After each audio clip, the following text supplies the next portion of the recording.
Bharti cooking रेसिपीमध्ये आपल्या सगळ्यांचं खूप स्वागत आहे। आज आपण कोईची सुपारी करणार आहोत। आपण लोणचं करताना कैरी फोडतो आणि कैरी जी कोई निघते का त्या कोईची सुपारी आज आपण करणार आहोत। या कोईची सुपारी खूप छान लागते आणि करायला पण एकदम सोपी आहे। आपण सगळ्यात अगोदर काय करू, याची जी अशी थोडीशी घाण असते का साफ करून घेऊया। त्याची जी साल असते का ती साल काढून घेऊ आणि एकदम स्वच्छ करून घेऊया। मी अगोदर सगळी साफ करून घेते। ही अशी त्याची जी घाण असते का ही घाण काढायची आपल्याला। कोई साफ करून घेतली मी सगळी। आता आपण काय करू, याला एक कुकर मध्ये टाकते। आपल्याला त्याच्या याला वाफून घ्यायची आहे। एक ग्लास मी पाणी टाकते आणि साधं मीठ अर्धा चमचा टाकले मी आणि काळं मीठ अर्धा चमचा। आपल्याला बस याच्यानंतर काहीच टाकायचं नाही, फक्त एवढंच 2 काळं मीठ आणि साधं मीठ टाकून याला वाफून घ्यायचं। आता आपण याच्या 3 शिट्ट्या देऊ। 3 शिट्ट्यात आपली सुपारी ना एकदम छान नरम होती। आता मी याला 2-3 शिट्ट्या घेऊन वाफून घेते।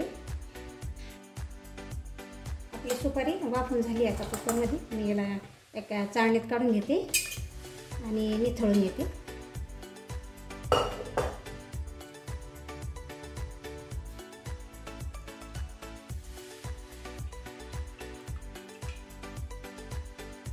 आता मी याला एका कपड्यावर छान थोडंसं सुकून घेते।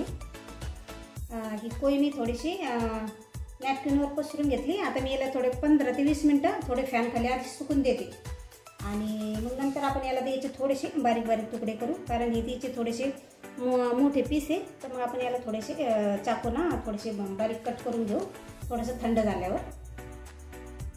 आपली सुपारी थोडीशी सुकली आहे आता आपण याला थोडंसं हिचे पीस करून घेऊ बारीक बारीक। जे मोठे मोठे तुकडे असे त्याला आपण थोडेसे असे कट करून घेऊ। आता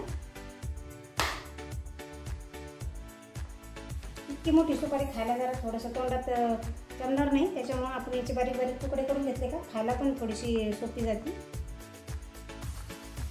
सुपारीचे छान बारीक बारीक तुकडे झाले, एकदम सारखे तुकडे केलेत मी। आता आपण याच्यात थोडासा चाट मसाला टाकू। चाट मसाल्यामुळे याची मस्त चव लागते ह्या सुपारीची।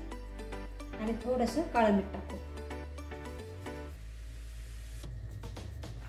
आणि आता हे थोडंसं मी हाताने असं मिक्स करून घेते। सगळा मसाला याला लागला पाहिजे असं।